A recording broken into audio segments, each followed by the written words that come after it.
Sveiki! Čia jau ketvirtoji Haner inicijuoto laidų ciklo Interjero dizaino revoliucija dalis. Praėjusiose dalyse matėme, kaip dirbtinio intelekto pagalba buvo kuriamos 3 skirtingų buto erdvių interjeras. Pamatėme jo rezultatus ir galėjome palyginti su profesionalios interjero dizainerės darbais.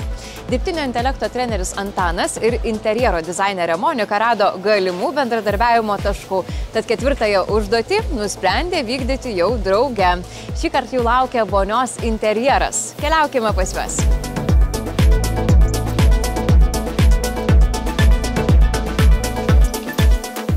Šiandien susitinkam jau 4. kartą, kai patys esat nusiteikę tęsti kūrybą Hill City buto erdvėj. Mes nusiteikę puikiai, nes nusprendėm sujungti jėgas. Sakome, kad tokios kompetencijos, tokie protingi žmonės negali dirbti atskirai, reikia kuo didesnę dalį vertės nešti klientui.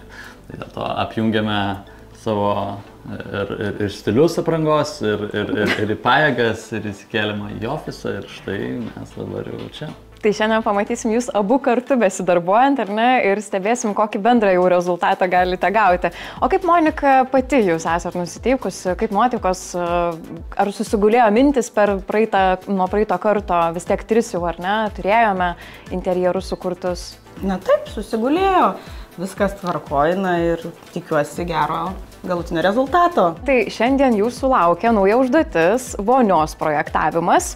Kaip jums pačiai, Monika, yra vonia kaip erdvė? Ar patinka ją projektuoti, kurti dizainą interjero? Na, vonia tai visų pirma, tai galbūt tokia erdvė, kuriant būstą, kur turbūt reikia daugiausiai pasitelkti žinių, kas liečia gabaritus, kas liečia, patogumą, nes, vis tiek vonia dažniausiai butuose ar namuose tai būna ganėtinai nedidelė erdvė, bet iš klientų mes visą laiką turim tokius reikalavimus, kad tai turi sutilpti viskas. Ir skalbimas dažniausiai, ir kriauklė, o kartais ir 2, ir patogus dušas, jeigu įmanoma ir dušas ir vonia, tai dažniausiai būna toksai didžiausias galbūt iššūkis iš visų erdvių. Gerai, tai keliaukim, ar ne, jau prie vonios, žiūrėsim, kas gausis.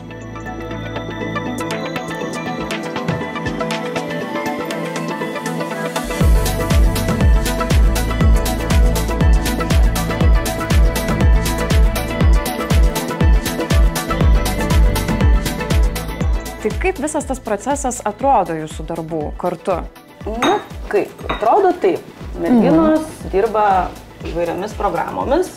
Vienos programos kuria 2D planus, tai brėžinius, skirtus statybininkams, klientams, susipažinti, dirbti pagal juos. Ir kitos programos, tokios, kurios kuria jau 3D vaizdus, tai yra tam, kad jau mes matytumėm tuos paveiksliukus, apie kuriuos čia ir kalbame, ar ne.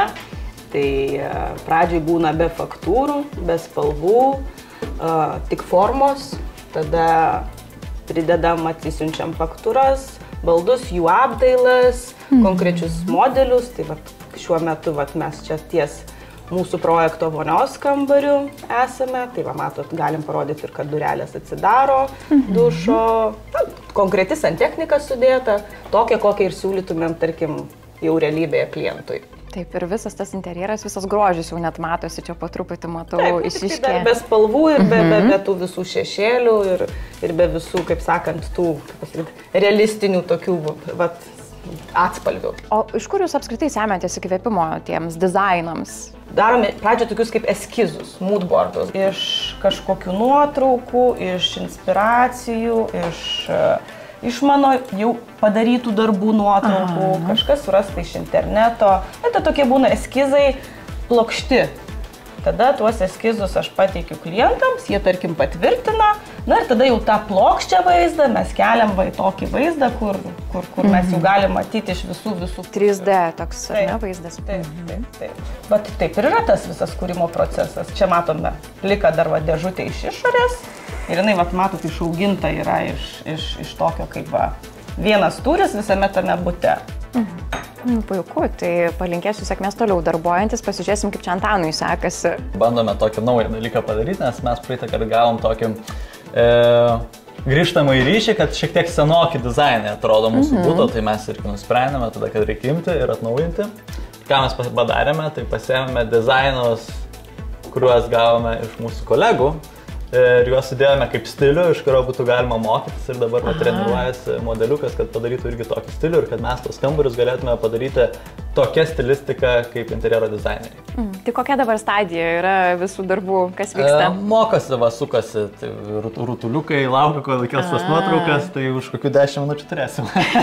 Bus jau pilni dizainai, ar ne? Jo, tada eisi trukdyt, merginom klausinėt, ką jos ten ieško, taip dirba. Nu, svarbiausia, neprailgtų laikas, tada palinkėsiu sėkmės toliau čia. Bendrai darbuojantis, pažiūrėsim, kokį bendrą tą rezultatą jau turėsit.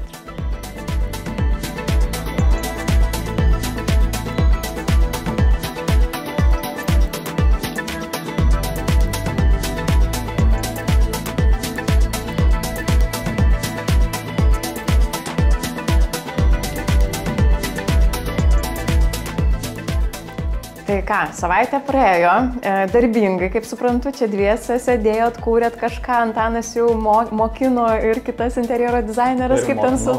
Ir pats mokino. Taip, labai įdomu. Tai koks galiausiai rezultatas gavosi, kaip jūs vertinat bendrai tą savaitę? Jo, tai aš atsižvelgiau tikrai į profesionalų grįžtamą ryšį ir mes tos dizainus pakeitėm, updateinom ir aš sakyčiau, kad rezultatas tikrai kur kas geresnis, plus dirbant šalia profesionalų, tu irgi mokaisi, matai ir visai gali kitaip žiūrėti tos interjerus. Šiek tiek jau prasiplėtė akiratis, kas tas interjero dizainas yra. Jeigu praeitą savaitę buvau profesionalas, tai dabar jau ekspertas, sakyčiau. Supratau. Monikai, kaip sekėsi dėlioti interjerą? Na, mes kaip ir butą tą visą pabaigėm. Savo tempu, aišku, su tomis programomis, su kokiamis ir dirbame. Manau, kad rezultatas pavyko visai simpatiškas ir buvo smagi patirtis, tikrai smagi patirtis. O kaip tą patirtį vertinat jau pirmą kartą kartu šiek tiek susėdę padirbėti? Na, smagiai, nes atėjo Antanas pas mūsų studiją, parodė ir kolegiams mano, kurios dirba su mūsų įprastom programomis. Na, tikrai likom visi sužavėti tuo greičiu ir tuo procesu, kaip galima padaryti greitą rezultatą, lygiai taip pat gražiai, tvarkingai, estetiškai, tiesiog per labai trumpą laiką. Na, o kaip žinia, šiais laikas labai brangus. Labai greit tiksi kažkaip, ar ne? Labai greit tiksi ir labai greit lekia, tai tikrai, išmokti mums bent jau kažkokius pagrindus tų programų, su kuriamis dirba Antanas, mes galvom, kad tai mums būtų labai vertinga. O kalbant apie patį procesą darbų, ar kilo kokių iššūkių galbūt, ar viskas ėjosi labai sklandžiai ir nebuvo jokių klaustukų, kažkokių nepatogumų, nes jūs prieš tai minėjot jau pradžioje, kad vonia yra ta erdvė, kur tikrai kyla vienas kitas iššūkis. Na, vonia kaip ir kiekvieną objektą kuriant, vonia tikrai yra iššūkis, vieną kartą mažesnis, kitą kartą didesnis. Šį kartą tai buvo toks, sakyčiau, vidutinis iššūkis, nes buvo tik tais užduotis įtalpinti dušą. Nereikėjo vonios dar, ar ne, prie to dušo? Tiesiog fiziškai ten nebūtų tilpusi. Tai visai neblogai gavosi. Tas toks spalvų kontrastas, šiek tiek tamsesnio, šiek tiek šviesesnio. Ir manyčiau, visai gerai viskas pavyko. Pasižiūrėkim, kaip čia pas jūs viskas gavosi. Įvertinsim su Antanu, ar ne? Tikrai labai gražiai. Kaip čia ką? Ta žalia? Žalia labai gražiai. Šitą atspalvį galite. Kažką va tokio ir parinkote. Mėly žiūrovai, prašau. M56 NCC. Galite nusižiūrėti, jeigu patinka. Ką pakabinom. Per daug mes niekada dekorų nepridedam vizualizacijose, vien dėl to, kad klientas tokį švaresnį vaizdą matytų. Aha. Kad jau pats galėtų nuspręsti, ką dar nori pridėti, ar ne, jeigu ką. Nes būna, kad tikriausiai tarsi parduodate tokį interjero dizainą, bet dar jie patys susigalvoja kažkaip dar pasiturbinti dar, ne, visokiam detalėm. Tai mes kuo švariau pateikėm kiekvieną kartą. Antanai, kaip jums sekėsi, parodykit rezultatą? Vėl su vonia buvo reikalų, nes kažkodėl mano modeliai mėgo vonę interpretuoti kaip miegamai. Tai padarydavo tenai svečių kambarį. Šiokių tokių netikslumų, nebūna. Jo, bet po to galiausiai pavyko kažką išspausti, kaip ir sakiau, šį kartą naudojom, pasidarėme stilių, kaip iš kolegų pasiėmė tam tikrus dizainus, pasidarėme savo tam tikrą stilių ir pagal jį tada treniravos ir galima matyti, kad tas stilius iš karto daug įdomesnis, kuris atsiranda. Tai vėlgi, erdvė vonios kambario pakankamai nedidelė, bet ją tikrai galima viską sutalpinti. Tie dizainai yra keli, kuriuos ir buvo padaryta. Tai dušo šiek tiek imdavo kampe išplanavimas tenai arba gale, vėl galima matyti netitikimų, nes šiek tiek pagal save išplanuoja ir taip toliau. Bet pats stilius, dizainas, tai galima duoti vertinti. Keistesnis dalykas, kurį aš pastebėjau. O kodėl yra ir tokie ekranai, ir dar toks ekranas? Jisai jau čia savo interpretaciją daro. Ir dar trečias ekranas. Gal ten muilas, kaip žinot, būna prekybos centruose ateini ir ten pro vieną ekraną. Tenai dar burnos higienos reikmenys, jis automatiniai, čia automatizuotas dirbtinio intelekto, kur tu atsistoji, nusišypsi ir tau išvalo. Ai, čia kaip Pietų Korėjoje būna, kur visokių dar papildomų. Kaip sakant, 3 pasirinkimus. Va, kaip ir su kolegiam kalbėjo, sako, nu va, čia mes, kad per kelias minutės galime imti ir parodyti ir kartu su klientu kurti. Tos detalės, aišku, jos visada jis iškreipys, jis tobulės, vis toliau tie modeliai ir panašiai, bet kai šitame etape, kur mes prieš metus nieko panašaus negalėdavom daryti, o dabar jau galima, kas bus po metų. Nu super, labai gražiai viskas atrodo, jau patobulėjo ir dirbtinis intelektas, ar ne šitą vietą? Ir treneris. Ir treneris, taip, kalbant apie interjero dizainą, ačiū Jums labai, tada šį kartą jau pasimatysim paskutiniai finaliniai laidoj.